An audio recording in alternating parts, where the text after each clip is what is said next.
kalian semua, apa kabar? Bagaimana keadaan hari ini? Semoga semua dalam keadaan baik-baik saja dan dalam keadaan sehat.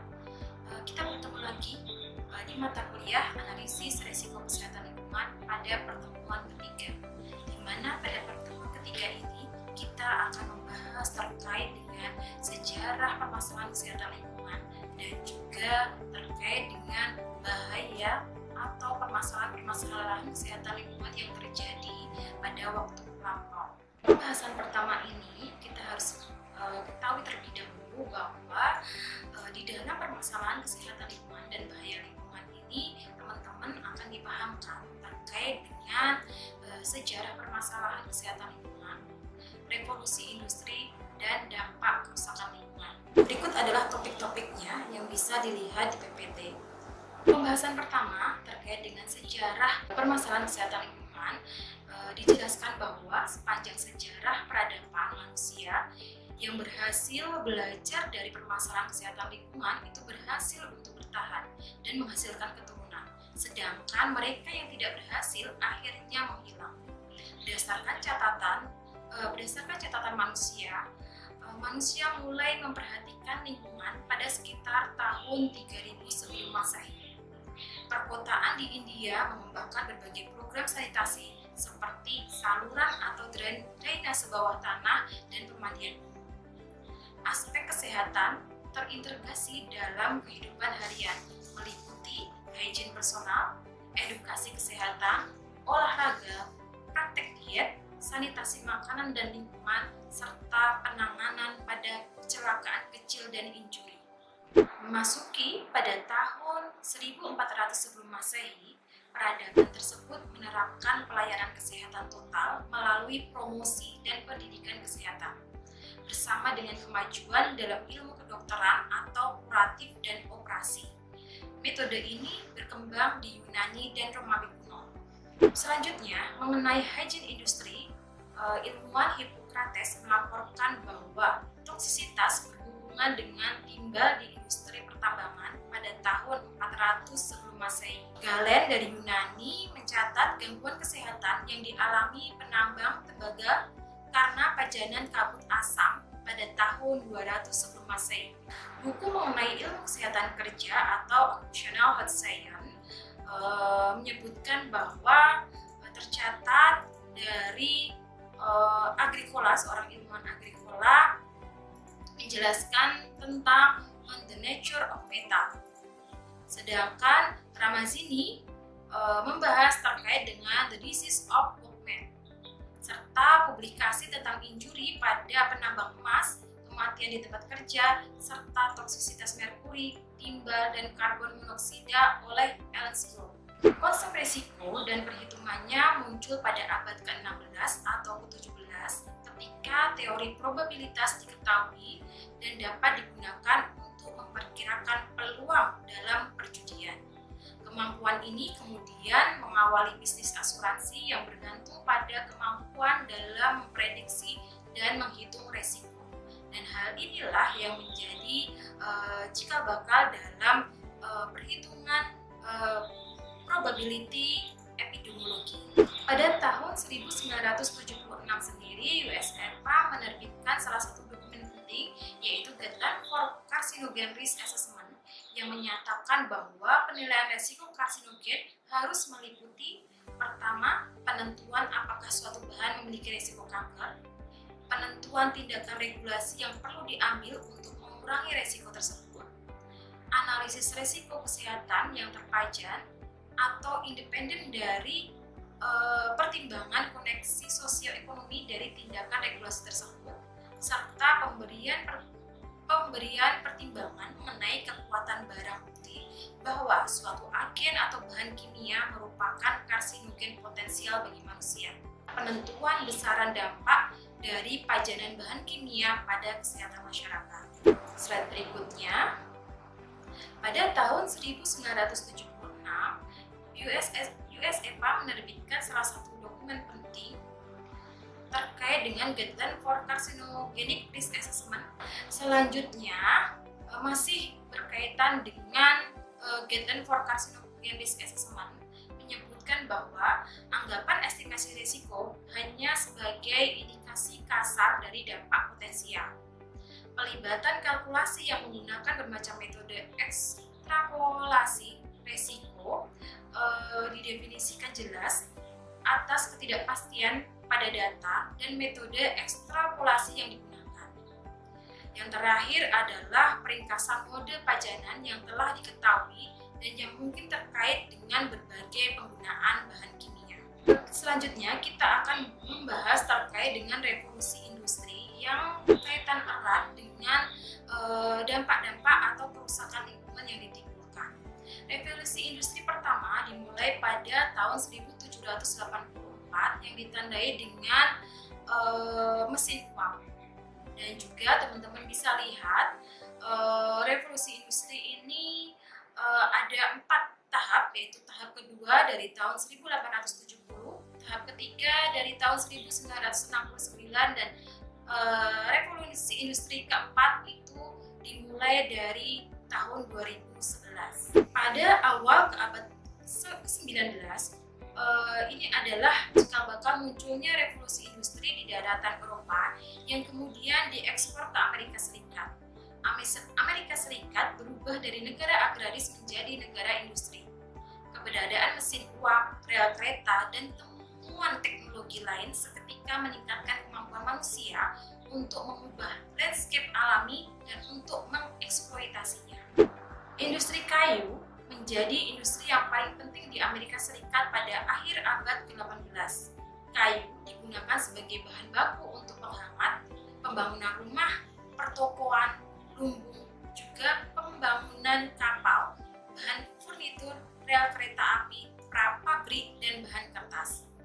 Pada saat itu, masyarakat tidak memandang tindakan mereka sebagai deforestasi, tetapi sebagai kemajuan peradaban. Aktivitas pertambangan emas, timbal, batu bara, minyak, biji besi, dan tembaga bertumbuh pesat pada saat itu.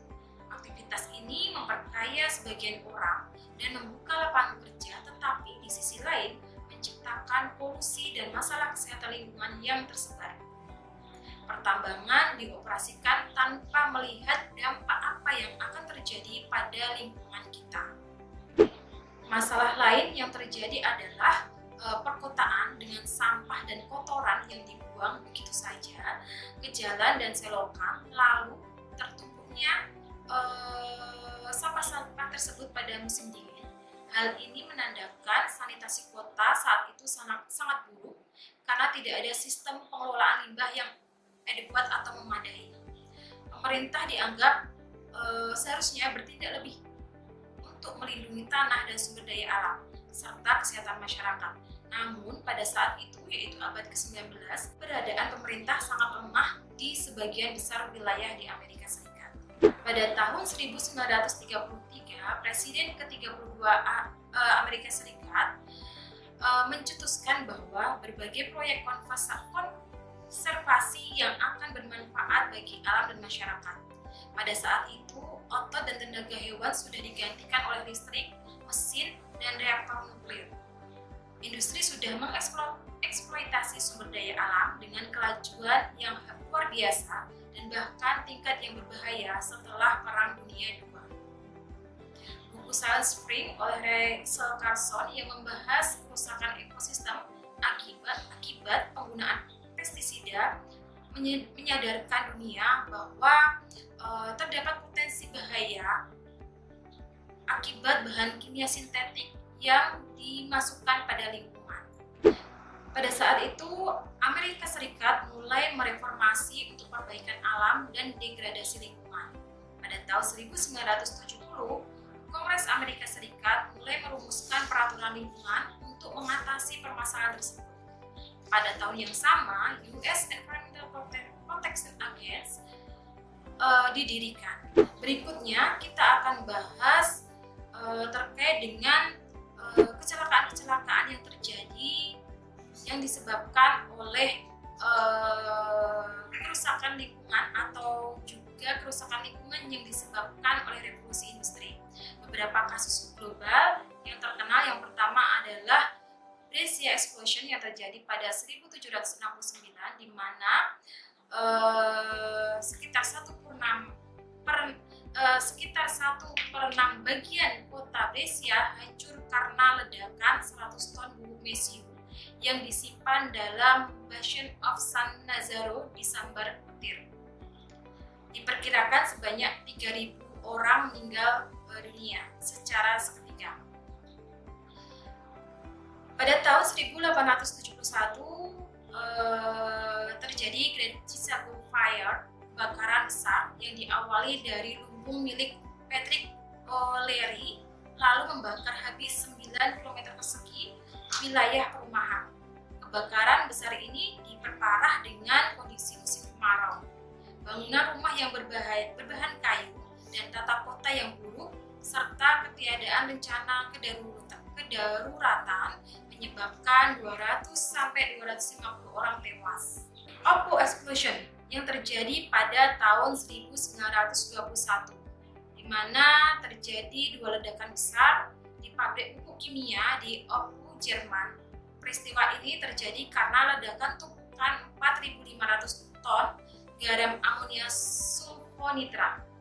Meskipun belum ada kasus ledakan serupa sebelumnya yang disebabkan oleh garam yang sama, diperkirakan garam tersebut sudah berubah warna dan suhu ruang penyimpanan meningkat menjadi 20 derajat Celcius di atas normal. Hal ini menyebabkan dekomposisi parsial, lalu pembakaran spontan, dan menyebabkan 500 orang tewas. Kecelakaan berikutnya adalah Texas City Disaster, yaitu terjadi pada tahun 1947. Peristiwa ini melibatkan kapal kargo yang tiba di Port of Texas City yang mana membawa 1.400 ton amonium nitrat. Ledakan garam ini menyebar karena berdekatan dengan pabrik karet yang memproduksi stiren, bahan yang sangat mudah terbakar, dan kargo lain yang membawa nitrat. Flyer juga turut meledak. Peristiwa ini menyebabkan 1.000 orang tewas dan 1.000 orang luka. Diperkirakan penyebabnya adalah perilaku merokok sembarangan di atas kargo. Kasus selanjutnya adalah Vicksburg Disaster yang terjadi pada tahun 1974, menewaskan 28 orang dan 36 orang terluka pada lokasi kejadian. Kasus selanjutnya adalah Vicksburg Disaster pada tahun 1974 yang mana menewaskan 28 orang dan 36 terluka. Kemudian kasus lain yaitu Seveso Disaster pada tahun 1976, terjadi ledakan pabrik kimia di Italia yang melepaskan awan gas triklorophenol ke atmosfer yang mana mengandung dioksin yang sangat toksik. Sebanyak 30 orang masuk rumah sakit dengan ruam kulit dan gangguan organ dalam. Selanjutnya, kasus yang sangat terkenal sampai sekarang yaitu Bhopal Disaster yang terjadi pada tahun 1984, yaitu terjadi kebocoran metil isocyanate, bahan yang digunakan dalam pembuatan pestisida dari pabrik kimia. Peristiwa ini menyebabkan kematian 2.500 orang karena keracunan dan melukai 20.000 orang. Begitu juga dengan kasus Chernobyl Disaster yaitu pada tahun 1986. Salah satu reaktor nuklir milik Uni Soviet di Chernobyl meledak dan puing-puing radioaktif menyebar ke daratan Eropa. Kejadian ini menewaskan 31 orang, melukai 299 orang, dan sebanyak 135.000 orang dievakuasi dari lokasi. Dan untuk kasus terakhir adalah kasus yang terjadi di Indonesia sendiri, yaitu di Teluk Buyat pada tahun 2004. Kasus tersebut disebabkan oleh pembuangan tiling di perairan Teluk Buyat oleh PT Newmont Minahasa Raya. Hal ini mengakibatkan penurunan kualitas lingkungan perairan Teluk Buyat yang terlihat dari indikasi peningkatan konsentrasi arsen dan merkuri. Beberapa peneliti menyatakan telah terjadi peningkatan kadar merkuri dan arsen di teluk ini yang menyebabkan gangguan kesehatan masyarakat di sekitar. Terlampir beberapa referensi yang bisa teman-teman pelajari berikut berikutnya. Nah, mungkin itu yang bisa saya sampaikan untuk pertemuan ketiga ini. Setelah ini teman-teman boleh kembali mencari referensi lain yang sesuai agar lebih dipelajari kembali, agar bisa memperdalam apa yang disampaikan pada pertemuan ketiga ini. Demikian yang bisa saya sampaikan. Terima kasih. Wassalamualaikum warahmatullahi wabarakatuh.